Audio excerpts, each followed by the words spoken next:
Welcome to Coffee with Capital RX. I'm your co-host, Laura Frances.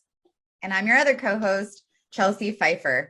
We are both big fans of Mythbusters, and we thought what a great idea it would be to bust some myths within the PBM industry. So we've got a list of them today. We'd love for you to comment or ask questions down below. If you have a myth you want us to bust, incorporate it into the comments, and we will get to it in one of our next episodes. So Laura, what is our first myth about the PBM industry? Okay, so myth number one, all PBMs own mail order and specialty pharmacies.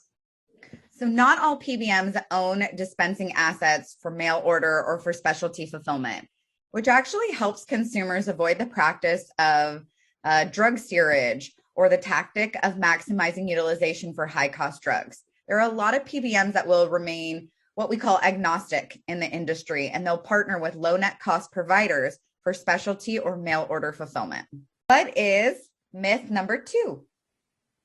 Okay, so myth number two, PBMs don't share the rebates they obtain from manufacturers with their plan sponsors.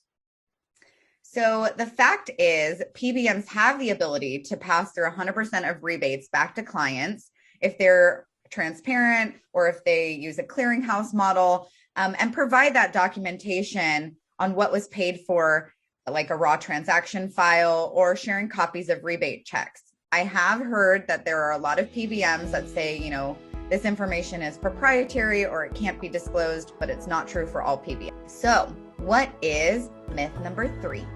Okay, myth number three. Transparency pricing models from PBMs always save money for employer groups. So the fact is, transparency in our industry has a very different meaning. It varies from PBM to PBM. So it doesn't always equate 100% pass-through of all manufacturer revenue.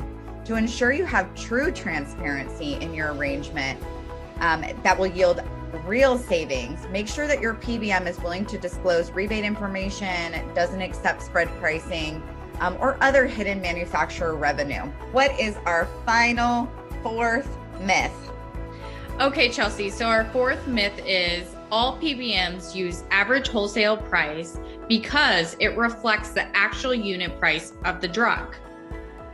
Fact. Not all PBMs use average wholesale price. There are other pricing index or models that can be used.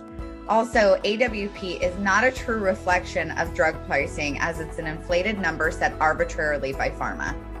There are other pricing index that are closely related to what we would say is true acquisition cost of a drug or near it.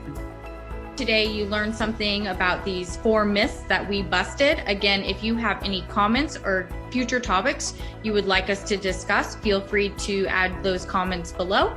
And we look forward to talking soon.